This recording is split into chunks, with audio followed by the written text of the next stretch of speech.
தமிழர்களின் number one choice Tamil Matrimony. அடமானத்தில் இருக்கும் தங்க நகையை மீட்டு மார்க்கெட் விலையில் உடனடியாக விற்க சிறந்த வழி பிரைம் கோல்ட் ஹப். தொடர்புக்கு 9845551787. தங்கத்தை மட்டுமல்ல, உங்கள் தன்னம்பிக்கையையும் மீட்டுத் தருகிறோம். அரசியலை நான் வெற்றி பெறணும், நான் ஃபேமஸ் ஆகணும் அப்படின்னா எந்த வீட்டில் சார் இருக்கணும், எந்த வீட்டில் இருந்தால் வெற்றி வரும் சார்? கலைஞர் தானே அரை நூற்றாண்டு காலம் தலைப்பு செய்தியாக இருந்தார். இப்போ இருக்கிற சின்ன பசங்களுக்குலாம் தெரியாது. அப்போது அவங்க வீடு என்னன்னு நீங்கள் ரிசர்ச் பண்ணணும். வடமேற்கு சம்பந்தப்பட்டது. அப்போது வடமேற்கு வடக்கு என்பது கலைத்துறை, வடமேற்கு வடக்கு என்பது யூடியூபு. அப்போ கலைஞர் வீடு பார்த்தீங்கன்னா வடமேற்கு வடக்கு பார்வை.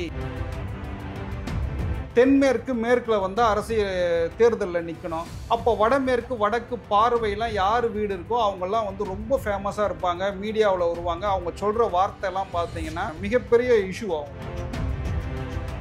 உச்சபட்ச நடிகைகளாக இருக்கணும்னா வடமேற்கு வடக்கு தெருக்குத்து தெருப்பார்வையில் இருந்துட்டிங்கன்னா நீங்கள் மீடியாவில் நீங்கள் சும்மா வீட்டில் இருந்தாலும் உங்களை கூட்டின்னு வந்து விட்டு. கலைத்துறைக்கு உண்டான ஒரு தெய்வம்னு பார்த்தீங்க அப்படின்னா திருப்பதி வெங்கடாச்சலபதி தான்.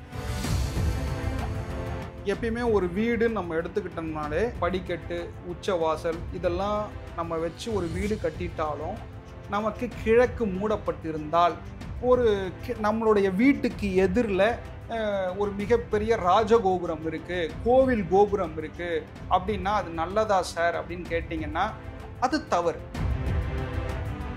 நீட்டாக ட்ரெஸ் பண்ணணும், கட்டம் போட்ட ஷர்ட்டு போடக்கூடாது, பிளைன் ஷர்ட்ஸ் வியர் பண்ணணும், தாடி வைக்கக்கூடாது. இதற்கும் பணத்திற்கும் மிகப்பெரிய சம்பந்தம் உண்டு. நம்ம வீட்டில் வந்து தண்ணி வேஸ்ட்டாக ஒழுவிட்டே இருக்கக்கூடாது. அப்படி ஒழுவிட்டே இருக்குன்னா நம்ம டெய்லி சீக்கிரம் நம்ம வந்து அப்போலோக்கோ இல்லை வந்து எதனா ஒரு பக்கத்தில் இருக்கக்கூடிய ஹாஸ்பிட்டலுக்கோ போய்கிட்டே இருப்போம். சின்ன சின்ன மருத்துவ செலவுகள் வந்துட்டுருக்கோம். அப்போ தண்ணிக்கும் பணத்திற்கும் மிகப்பெரிய சம்பந்தம் உண்டு. மணி அட்ராக்ட் பண்ணுறதுக்கு நான் போய் உட்காந்துக்கிட்டு ஓம் நமச்சிவாயா அப்படிலாம் சொன்னால் 10 பைசாவுக்கு பிரயோஜனம் கிடையாது. யாருக்காவது நீங்கள் டீயோ பிஸ்கெட்டோ வாங்கி கொடுத்தீங்கனாலே உங்களுக்கு பணம் வருமா? நாய்களுக்கு பிஸ்கெட் போட்டாலே பணம் வரும். எனக்கு ஒருத்தர் சொல்லும் பொழுது நான் அதை சிரித்தேன், கிண்டல் பண்ணேன். நான் அப்புறமா ஒரு 2 நாள் கழித்து அதை நான் செய்து பார்க்கின்ற பொழுது நமக்கு வந்து பணம் ஃப்ளோ அதிகமாக இருக்குது. எப்பயுமே நாம் வந்து யார்கிட்டையும் தண்ணி கேட்டு வாங்கி குடிக்கக்கூடாதுமா. நீங்கள் வாட்டர் பாட்டிலை கேரி பண்ணுங்கள். தண்ணிக்கும் பணத்திற்கும் சம்பந்தம் உண்டுமா? நீங்கள் எங்கன்னா வெளியில் போகும்போது எல்லாருமே சொல்கிறேன், தண்ணியை கேரி பண்ணுங்கள், பணம் விளையாடும். ஆதன ஆன்மீகம் நேயர்களுக்கு ஷாம்லாவின் அன்பு கலந்த வணக்கங்கள். நம்ம ஆதன ஆன்மீகத்தில் ஆன்மீகம் சம்பந்தப்பட்ட பல கேள்விகளுக்குமே தினம்தோறும் ஒவ்வொரு வகைகளில் பதில்களை பார்த்துக்கிட்டு இருக்கோம். அந்த வகையில் இன்னைக்கு நம்மோடு ஜெயபிரகாஷ் சார் தான் இணைஞ்சிருக்கிறாரு. அவர்கிட்ட நிறைய விஷயங்களை கேட்டு தெரிஞ்சுக்க போகிறோம். வணக்கம் சார். வணக்கம்மா.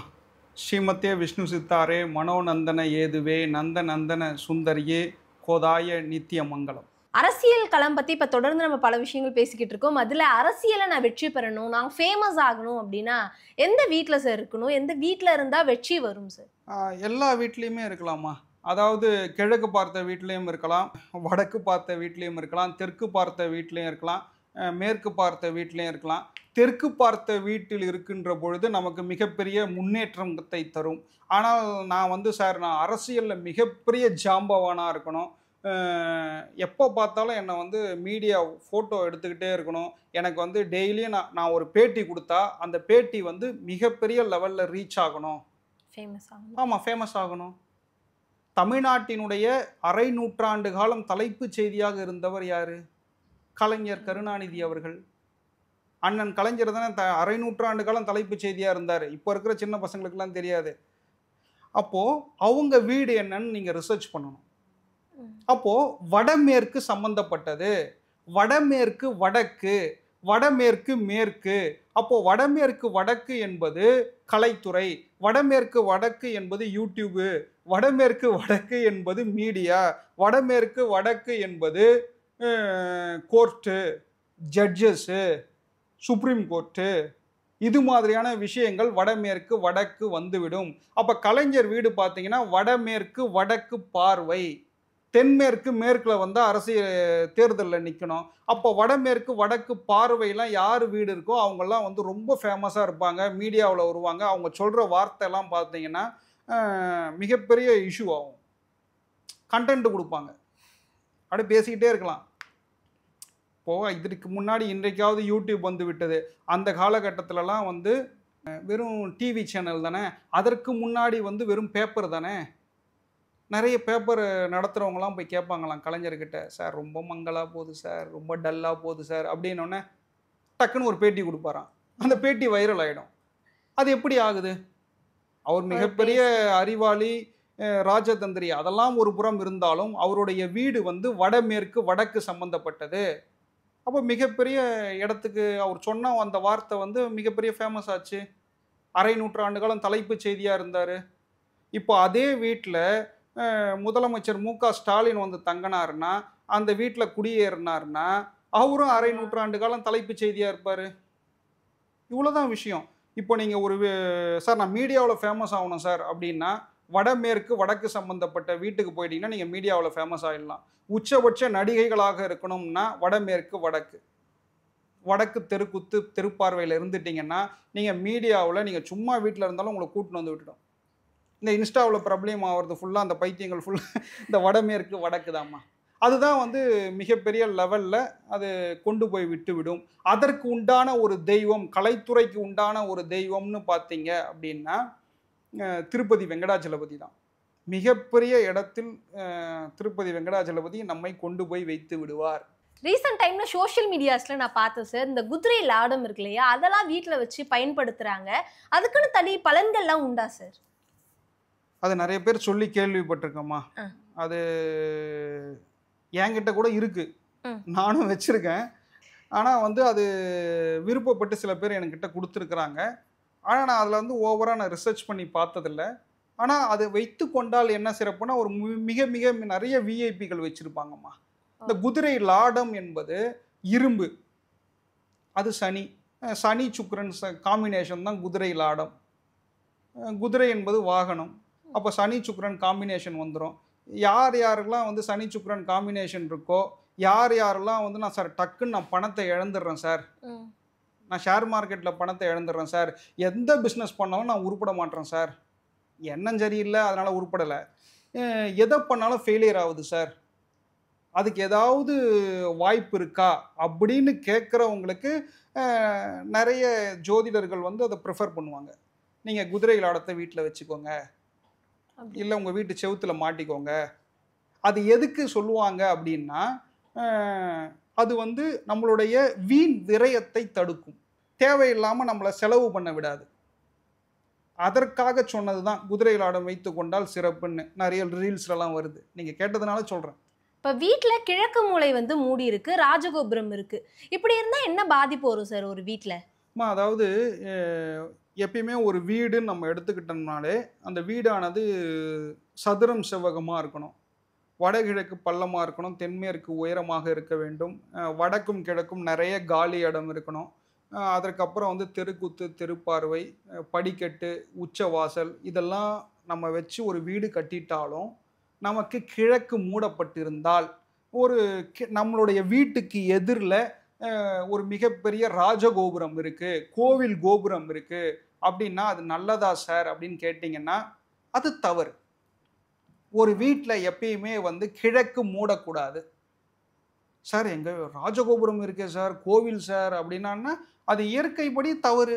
ஒரு வீட்டில் எப்பயுமே கிழக்கு அடைபடக்கூடாது. கிழக்கு அடைபட்டால் என்ன ஆகும் அப்படின்னா, அந்த வீட்டில் இருக்கக்கூடிய ஆண்கள் வந்து வேலைக்கே போக மாட்டாங்க, தண்ணி அடிச்சுட்டு சுற்றிக்கிட்டு இருப்பாங்க. அதனால் பெண்கள் வந்து டென்ஷன் ஆகி மென்டல் ப்ராப்ளத்துக்கு உள்ளாவதாக ஐதீகம். ஒரு வீட்டுக்கு முன்னாடி கிழக்கு சுத்தமாக அடைபட்டு போச்சு, சூரிய வெளிச்சமே உள்ளே வரல, அப்போ என்ன ஆகும்? தலையில் ப்ராப்ளம் வரும். அப்போ அந்த வீட்டில் இருக்கக்கூடிய ஆண்மகன் எப்போ பார்த்தாலும் 24/7 தண்ணி அடிச்சுக்கிட்டே இருப்பான். ஒரு குடிகார கணவனை வைத்திருப்பார்கள். அதனால தான் என்ன சொல்லுவாங்க அப்படின்னா கிழக்கு அடைபடக்கூடாது. சார் அப்போ வடக்கு அடைபட்டா நம்மளுடைய பொருளாதாரம் பாதிக்கும், பண வரவு தடைபடும். அப்போது நீங்கள் கேட்டீங்க அந்த கோபுரம் கிழக்கில் இருந்தால் இந்த ப்ராப்ளம்னா, வடக்கில் இருந்தாலும் அந்த கோபுரம் இருந்தாலும் ப்ராப்ளம் தான். அந்த கோபுரத்துடைய நிழல் எதில் விழும்? நம்ம வீட்டு மேலே தானே விழும். அப்போது வடக்கில் விழுது அப்படின்னா நம்மளுடைய வருமானத்தை பாதிக்கும். கிழக்கில் விழுந்தால் அந்த வீட்டில் இருக்கக்கூடியவர்கள் குடிகாரர்களாக இருப்பார்கள். அப்போ தெற்கில் நம்ம வீட்டுக்கு தெற்கில் கோபுரம் இருக்கலாமா? தாராளமாக இருக்கலாம். மேற்கில் கோபுரம் இருக்கலாமா? தாராளமாக இருக்கலாம்.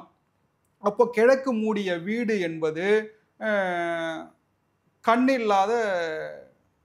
கண்ணில்லாதவர்கள் எப்படி இருப்பாங்க?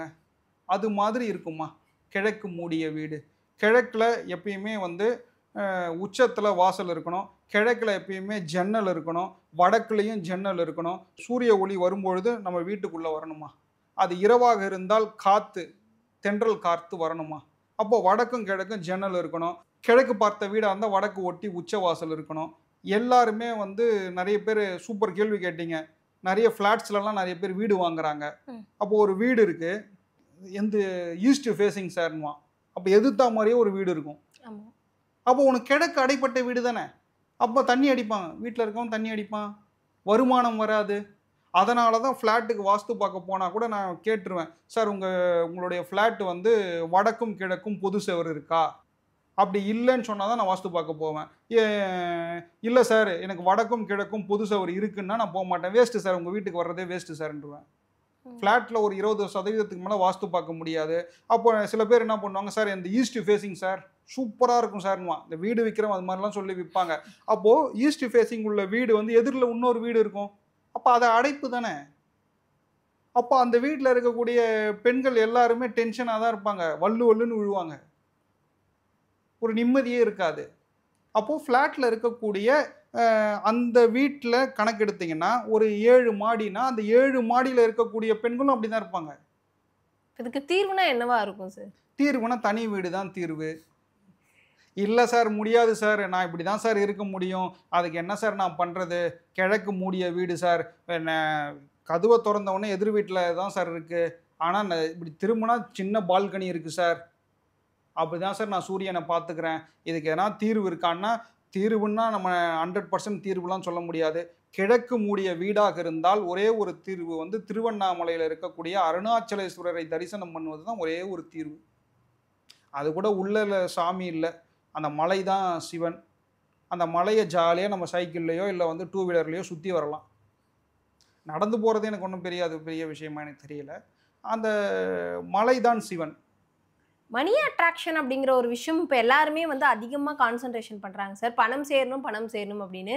பணம் சேர்றதுக்கு என்ன சார் பண்ணுறது? பணம் சேருவதற்கு உழைக்கணுமா? ஜாலியாக சுற்றிட்டு வந்தாலும் பணம் வந்து சேர்க்க முடியாது. ஷேர் மார்க்கெட்டில் டக்குன்னு உள்ளே பூந்து ஒரு 10 லட்சத்தை போட்டு 10 கோடி அள்ளிடலாமான்னு போனால் நடுத்தருவில் நின்றுடுவோம். அப்போது பணம் குறித்த அறிவு இருக்கணும். பணத்தை நோக்கி நாம் பிரயாணப்பட வேண்டும் அப்படின்னு சொன்னால் சில விஷயங்களை ஃபாலோ பண்ணால் நமக்கு வந்து பணம் குறித்த அறிவு வந்துருமா? என்ன விஷயம் அப்படின்னா, நீட்டாக ட்ரெஸ் பண்ணணும், கட்டம் போட்ட ஷர்ட்டு போடக்கூடாது, ப்ளைன் ஷர்ட்ஸ் வியர் பண்ணணும், ஹேர் வந்து க்ளோஸாக கட் பண்ணணுமா, சரிங்களா? தாடி வைக்கக்கூடாது. இதற்கும் பணத்திற்கும் மிகப்பெரிய சம்பந்தம் உண்டு. நம்ம வீட்டில் வந்து தண்ணி வேஸ்ட்டாக ஒழுவிட்டே இருக்கக்கூடாது. அப்படி ஒழுவிட்டே இருக்குன்னா நம்ம டெய்லி சீக்கிரம் நம்ம வந்து அப்போலோக்கோ இல்லை வந்து எதனா ஒரு பக்கத்தில் இருக்கக்கூடிய ஹாஸ்பிட்டலுக்கோ போய்கிட்டே இருப்போம். சின்ன சின்ன மருத்துவ செலவுகள் வந்துட்டுருக்கோம். அப்போ தண்ணிக்கும் பணத்திற்கும் மிகப்பெரிய சம்பந்தம் உண்டு. அதனால தான் திருப்பதியில் இருக்கக்கூடிய வெங்கடாஜலபதி வந்து சந்திரன் மனோகாரகன், அவர் பணம் சம்பந்தப்பட்டவர். அதனால தான் சொல்கிறது. அப்போது பணம் வந்து நமக்கு நிறைய கிடைக்கணும் அப்படின்னா நம்ம என்ன பண்ணணும்? தென்மேற்கு மூலையில் இருக்கக்கூடிய பீரோவில் நம்ம சிவப்பு துணியில் நம்ம பணத்தை வைத்து எடுக்கலாம். அப்போ பணம் வந்து நிறைய கிடைக்கும். நீங்கள் உங்களுக்கு பிடிச்ச பசங்களுக்கு நீங்கள் காசு கொடுக்கலாம். நீங்கள் எதை கொடுக்குறாயோ அதை பன்மடங்கு பெறுகிறாய். இவ்வளோதான் சிம்பிள் கான்செப்ட். மணி அட்ராக்ட் பண்ணுறதுக்கு நான் போய் உட்காந்துக்கிட்டு ஓம் நமச்சிவாயா அப்படிலாம் சொன்னால் 10 பைசாவுக்கு பிரயோஜனம் கிடையாது. வேலைக்கு போகணும். நீங்கள் ஒரு சின்ன உதாரணம் சொல்கிறேன் பாருங்கள். யாருக்காவது நீங்கள் டீயோ பிஸ்கெட்டோ வாங்கி கொடுத்தீங்கனாலே உங்களுக்கு பணம் வருமா? நாய்களுக்கு பிஸ்கெட் போட்டாலே பணம் வரும். இதை நீங்கள் பண்ணி பாருங்கள். எனக்கு ஒருத்தர் சொல்லும் பொழுது நான் அதை சிரித்தேன், கிண்டல் பண்ணேன். நான் அப்புறமா ஒரு 2 நாள் கழித்து அதை நான் செய்து பார்க்கின்ற பொழுது நமக்கு வந்து பணம் ஃப்ளோ அதிகமாக இருக்குது. சார் இதை பண்ணால் பணம் வந்துருமான்னா, பணம் வரக்கூடிய வாய்ப்புகள் நம்மை தேடி வரும். திடீர்னு ஒருத்தர் இன்டர்வியூ கூப்பிடுவாங்க, திடீர்னு நமக்கு பணம் கிடைக்கும். திடீர்னு நமக்கு வேலை வாய்ப்புகளில் ஹை ப்ரொமோஷன் கிடைக்கும். இது மாதிரியான விஷயங்கள் நமக்கு நடக்கும். பொள்ளாச்சியில் இருக்கக்கூடிய மாசாணியம்மனை தரிசனம் செய்தீர்கள் என்றால் மிகப்பெரிய ஹைக்கு கிடைக்கும். இது மாதிரியான பணம் சம்பந்தப்பட்ட விஷயங்கள் சுவாமிகள் உண்டு. இப்போ யாரெல்லாம் வந்து சார் நான் மணி வந்து அட்ராக்ட் பண்ணணும் சார், நான் வந்து மிகப்பெரிய லெவலில் இருக்கணும், மிகப்பெரிய உச்சக்கட்டத்தில் இருக்கணும் அப்படின்னா இந்த நொடி வாழணும், ப்ரெசண்ட்டில் வாழணும். அப்படியே யோசிச்சுட்டு அப்படியே தத்தி மாதிரி உட்கார்ந்துட்டு இருந்தோம்னா பணத்தை அட்ராக்ட் பண்ண முடியாது. பொய் பேசக்கூடாது, பொய் பேசினா அவுட்டு, வன்மம் இருக்கக்கூடாது, கிரட்ஜ் இருக்கக்கூடாது, எவனை பழி வாங்கலான்னு நினைக்கக்கூடாது. இதெல்லாம் இந்த பணத்தை அட்ராக்ட் பண்ணக்கூடிய விஷயம். நீங்கள் இன்னொரு ஈஸியாக ஒரு சொல்கிறோம் பாருங்கள், எப்பயுமே நாம் வந்து நம்ம யார்கிட்டையும் தண்ணி கேட்டு வாங்கி குடிக்கக்கூடாதுமா. நீங்கள் வாட்டர் பாட்டிலை கேரி பண்ணுங்க.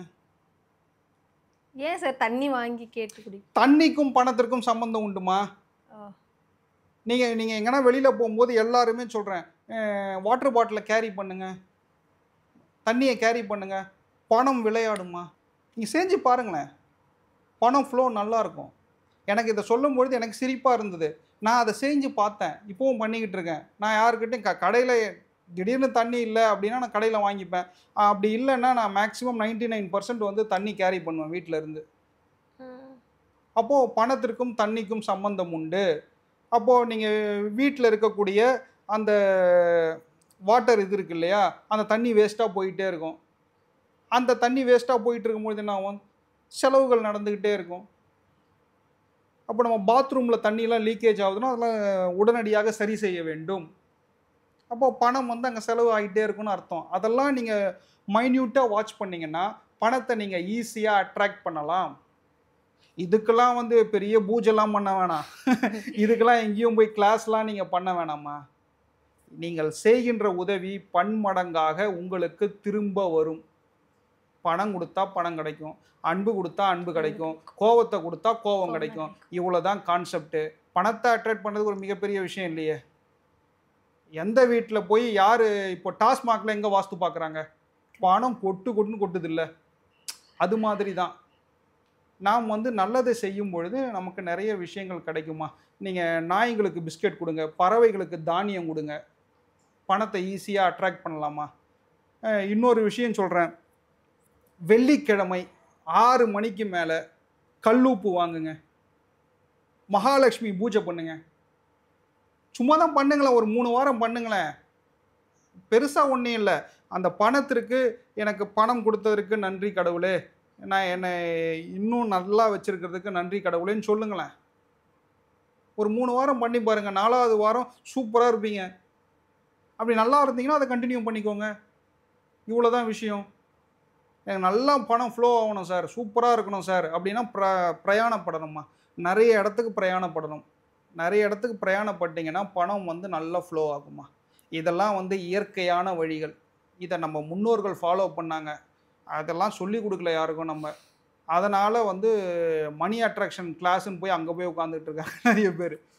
இதெல்லாம் நிறைய விஷயங்கள் சொல்லி கொடுக்கக்கூடிய வகுப்புகளும் இருக்கிறது. ஆனால் வந்து இதெல்லாம் என்னுடைய குருநாதர்கள் சொல்லி கொடுத்தது.